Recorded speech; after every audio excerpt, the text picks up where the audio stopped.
नमस्कार दोस्तों, स्वागत है आपका वनडे एग्जाम सेंटर में। दोस्तों, आज के वीडियो में हम लोग बीए सेकेंड सेमेस्टर सोशियोलॉजी का जो पेपर है जिसका नाम है society in India structure organisation and change, यानी भारत में समाज संरचना संगठन और परिवर्तन, उससे संबंधित 100 महत्वपूर्ण बहुविकल्पी प्रश्नों की प्रैक्टिस करेंगे। ये प्रश्न परीक्षा में बार बार पूछे जाने वाले प्रश्न हैं, तो परीक्षा देने जाने से पहले इन प्रश्नों को जरूर देख करके जाइएगा। चलिए बिना देर के प्रश्नों की प्रैक्टिस शुरू करते हैं।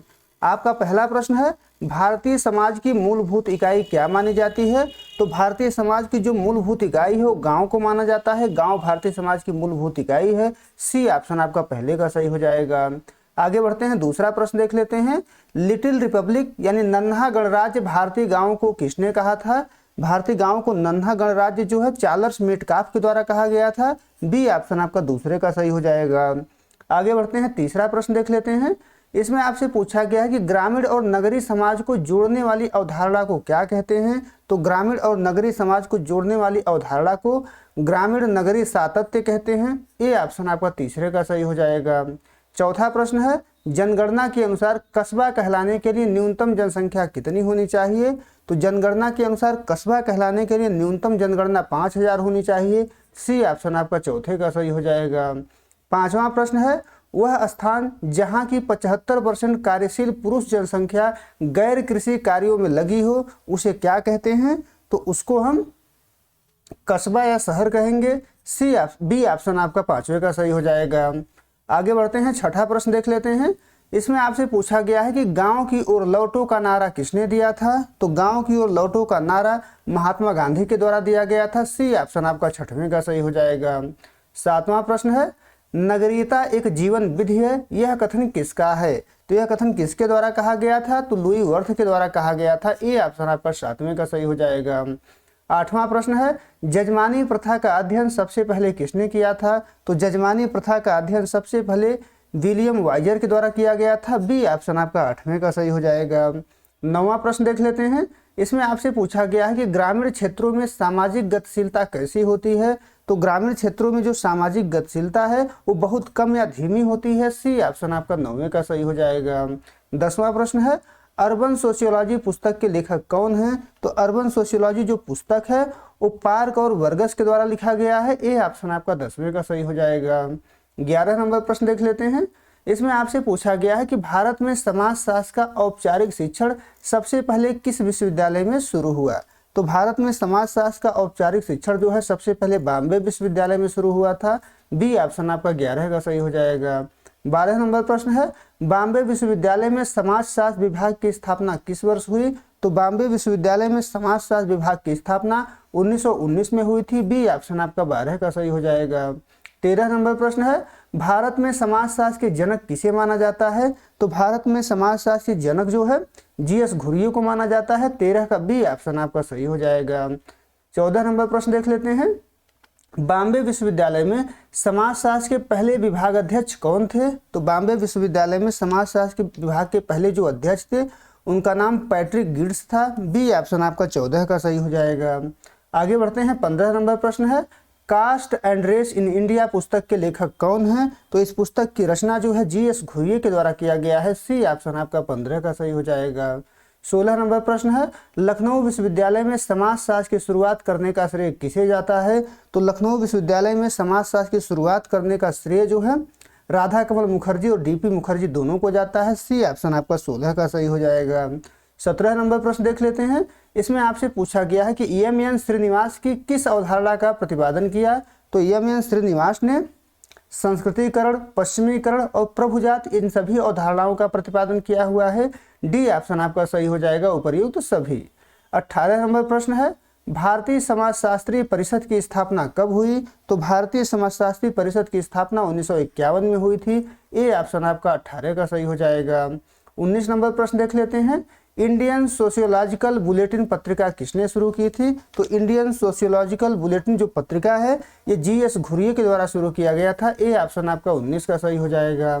20 नंबर प्रश्न है, भारत में समाजशास्त्र के विकास का प्रथम चरण माना जाता है। तो भारत में समाजशास्त्र के विकास का जो पहला चरण है वो 1919 से 1947 माना जाता है। ए ऑप्शन आपका 20वें का सही हो जाएगा। 21 नंबर प्रश्न है, भारत में कितने प्रमुख भाषा परिवार पाए जाते हैं? तो भारत में कुल जो है 4 प्रमुख भाषा परिवार पाए जाते हैं। 21 का बी ऑप्शन आपका सही हो जाएगा। 22 नंबर प्रश्न है, संविधान की किस अनुसूची में 22 भारतीय भाषाओं का उल्लेख है? तो संविधान की 8वीं अनुसूची में 22 भाषाओं का उल्लेख किया गया है। बी ऑप्शन आपका 22 का सही हो जाएगा। 23 नंबर प्रश्न है, विविधता में एकता भारतीय समाज की विशेषता है, यह किसने कहा था? किसके द्वारा यह कथन कहा गया था? तो यह कथन जवाहरलाल नेहरू के द्वारा कहा गया था। 23 का सी ऑप्शन आपका सही हो जाएगा। आगे बढ़ते हैं, 24 नंबर प्रश्न देख लेते हैं। भारतीय समाज में जाति का आधार क्या है? तो भारतीय समाज में जाति का आधार जन्म है। बी ऑप्शन आपका 24 का सही हो जाएगा।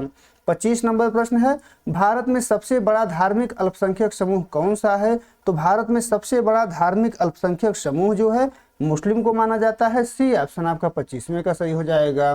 26 नंबर प्रश्न है, जाति एक बंद वर्ग है, यह कथन किसका है? किसके द्वारा यह कथन कहा गया है? तो DN मजुमदार और मदान के द्वारा कहा गया था। तो मदान ऑप्शन में नहीं है। बी ऑप्शन आपका 26 का सही हो जाएगा।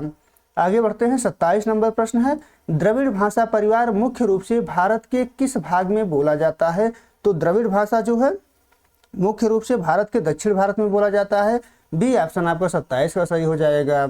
28 नंबर प्रश्न है, निम्नलिखित में से कौन सी भाषा इंडो आर्यन परिवार की है? तो इंडो आर्यन परिवार की जो भाषा है उस हिंदी भाषा को माना जाता है। सी ऑप्शन आपका 28 का सही हो जाएगा। आगे बढ़ते हैं, 29 नंबर प्रश्न देख लेते हैं। धर्म शब्द की उत्पत्ति किस संस्कृत धातु से हुई है? तो धर्म शब्द की उत्पत्ति जो है धृ धातु से हुई है। ए ऑप्शन आपका 29 का सही हो जाएगा। 30 नंबर प्रश्न है, भारत एक धर्मनिरपेक्ष राज्य है, यह संविधान के किस भाग में स्पष्ट है? तो भारत एक धर्मनिरपेक्ष राष्ट्र है, ये प्रस्तावना में स्पष्ट रूप से लिखा हुआ है। बी ऑप्शन आपका 30वें का सही हो जाएगा। आगे बढ़ते हैं, 31 नंबर प्रश्न है, भारतीय संविधान में आदिवासियों को किस नाम से संबोधित किया गया है? तो भारतीय संविधान में आदिवासियों को अनुसूचित जनजाति के नाम से संबोधित किया गया है। सी ऑप्शन आपका 31 का सही हो जाएगा। 32 नंबर प्रश्न है, आदिवासियों को पिछड़े हिंदू किसने कहा था? तो आदिवासियों को पिछड़े हिंदू GS घुरिये के द्वारा कहा गया था। बी ऑप्शन आपका 32 का सही हो जाएगा। 35 नंबर प्रश्न है, जनजातियों के मसीहा के रूप में कौन जाने जाते हैं? तो जनजातियों के मसीहा के रूप में ठक्कर बापा को जाना जाता है। बी ऑप्शन आपका 33 का सही हो जाएगा। 34 नंबर प्रश्न है, भारत की सबसे बड़ी जनजाति कौन सी है 2011 की जनगणना के अनुसार? तो भारत की सबसे बड़ी जनजाति जो है भील जनजाति है। बी ऑप्शन आपका 34 का सही हो जाएगा। 35 नंबर प्रश्न देख लेते हैं। इसमें आपसे पूछा गया है कि जनजातियों के लिए राष्ट्रीय उपवन की नीति किसने सुझाई थी? तो जनजातियों के लिए राष्ट्रीय उपवन की जो नीति है वो बेरियर एल्विन ने सुझाई थी। बी ऑप्शन आपका 35 का सही हो जाएगा। आगे बढ़ते हैं, 36 नंबर प्रश्न है, संविधान का कौन सा अनुच्छेद अनुसूचित जनजातियों के कल्याण के लिए सहायता अनुदान से संबंधित है? तो अनुच्छेद 275 संबंधित है। ए ऑप्शन आपका 36 का सही हो जाएगा। 37 नंबर प्रश्न है, ट्राइबल पंचशील का सिद्धांत किसने दिया था? तो ट्राइबल पंचशील का सिद्धांत जवाहरलाल नेहरू ने दिया था। बी ऑप्शन आपका 37 का सही हो जाएगा। 38 नंबर प्रश्न है, जनजातियों में झूमिंग क्या है? झूमिंग क्या होता है आपसे पूछा गया है। तो स्थानांतरित खेती होता है। सी ऑप्शन आपका 38 का सही हो जाएगा। 39 नंबर प्रश्न है, जनजातियों के एकीकरण की समस्या का मुख्य कारण क्या है? तो जनजातियों के एकीकरण का समस्या का जो मुख्य कारण है वो सांस्कृतिक भिन्नता है, भौगोलिक पृथक्करण है, भाषा की समस्या है। तो डी ऑप्शन आपका सही हो जाएगा, उपर्युक्त सभी। आगे बढ़ते हैं, 40 नंबर प्रश्न देख लेते हैं। इसमें आपसे पूछा गया है कि भारतीय संविधान की किस अनुसूची में जनजातीय क्षेत्रों के प्रशासन का वर्णन है? तो भारतीय संविधान के 5वीं और 6ठी अनुसूची में जनजातीय क्षेत्रों के प्रशासन का वर्णन किया गया है। बी ऑप्शन आपका 40 का सही हो जाएगा। 41 नंबर प्रश्न है, हिंदू विवाह क्या माना जाता है? तो हिंदू विवाह एक धार्मिक संस्कार माना जाता है। बी ऑप्शन आपका 41 का सही हो जाएगा। आगे बढ़ते हैं, 42 नंबर प्रश्न है, हिंदू उत्तराधिकार अधिनियम किस वर्ष पारित हुआ था? तो हिंदू उत्तराधिकार अधिनियम जो है 1956 में पारित हुआ था। बी ऑप्शन आपका 42 का सही हो जाएगा। आगे बढ़ते हैं, 43 नंबर प्रश्न है, संयुक्त परिवार की मुख्य विशेषता क्या है? तो संयुक्त परिवार की मुख्य विशेषता जो है बड़ा आकार है, साझा रसोई और संपत्ति है, 3 या अधिक पीढ़ियों का निवास है। तो डी ऑप्शन आपका सही हो जाएगा, उपर्युक्त सभी। आगे बढ़ते हैं, 44 नंबर प्रश्न है, हिंदू सोशल ऑर्गेनाइजेशन पुस्तक के लेखक कौन है? तो हिंदू सोशल ऑर्गेनाइजेशन पुस्तक के लेखक PN प्रभु को माना जाता है। ए ऑप्शन आपका 44 का सही हो जाएगा। 45 नंबर प्रश्न है, दहेज निषेध अधिनियम कब लागू हुआ? तो दहेज निषेध अधिनियम जो है 1961 में लागू हुआ था। बी ऑप्शन आपका 45 का सही हो जाएगा। 46 नंबर प्रश्न है, मुस्लिम विवाह क्या है? तो मुस्लिम विवाह जो है एक नागरिक अनुबंध है। बी ऑप्शन आपका 46 का सही हो जाएगा। 47 नंबर प्रश्न है, वर्ण व्यवस्था के अंतर्गत कितने वर्णों का उल्लेख है? तो कुल 4 वर्णों का उल्लेख है। बी ऑप्शन आपका 47 का सही हो जाएगा। 48 नंबर प्रश्न है, मेहर का संबंध किस धर्म से है? तो मेहर का संबंध जो है इस्लाम धर्म से है। सी ऑप्शन आपका 48 का सही हो जाएगा। आगे बढ़ते हैं, 49 नंबर प्रश्न देख लेते हैं। इसमें आपसे पूछा गया है कि किनशिप ऑर्गेनाइजेशन इन इंडिया पुस्तक किसने लिखी है?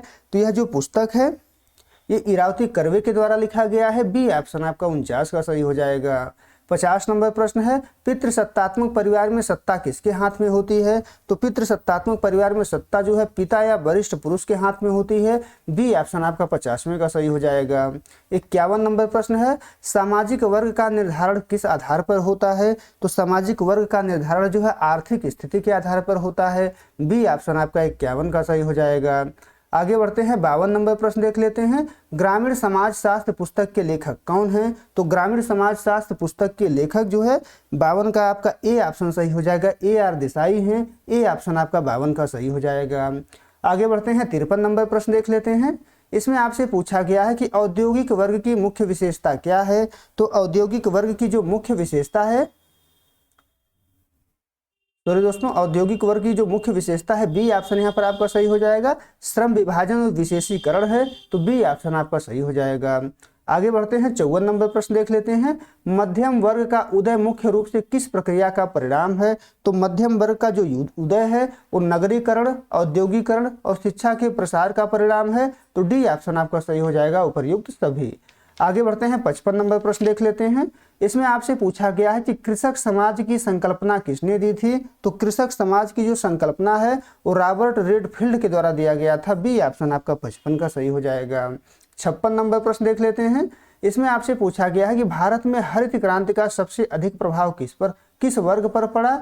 तो भारत में हरित क्रांति का सबसे अधिक प्रभाव जो है मध्यम एवं बड़े किसानों पर पड़ा हुआ था। बी ऑप्शन आपका 56 का सही हो जाएगा।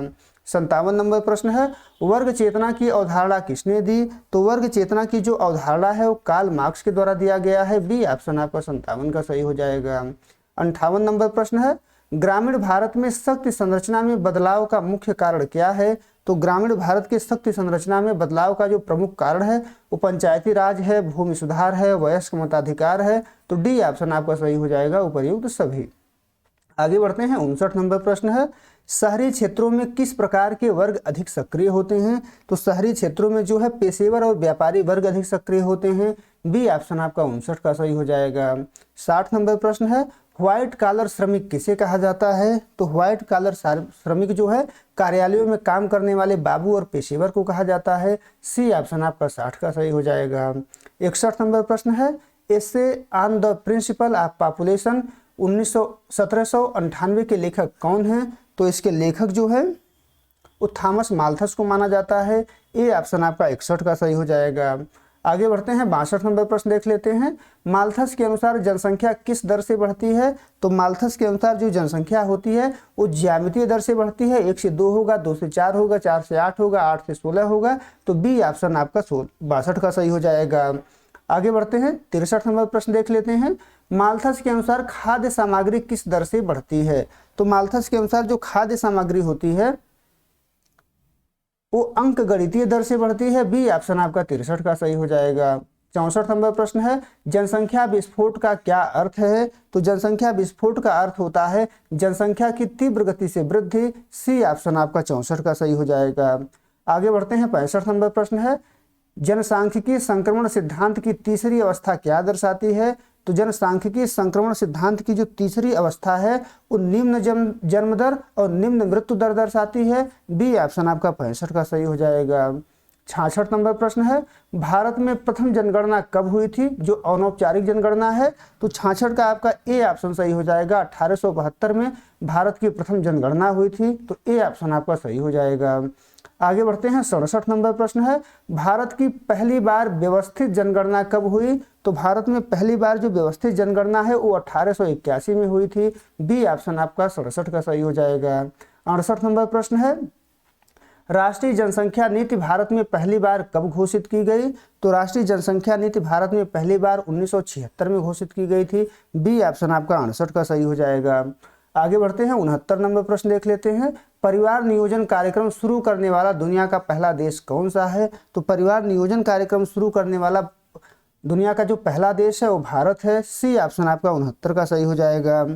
आगे बढ़ते हैं। 70 नंबर प्रश्न देख लेते हैं।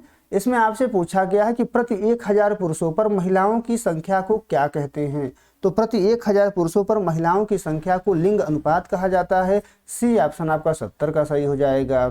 71 नंबर प्रश्न है, वर्ष 1921 को भारतीय जनसंख्या के इतिहास में क्या कहा जाता है? तो वर्ष 1921 को भारतीय जनसंख्या के इतिहास में महान विभाजक वर्ष कहा जाता है। बी ऑप्शन आपका 71 का सही हो जाएगा।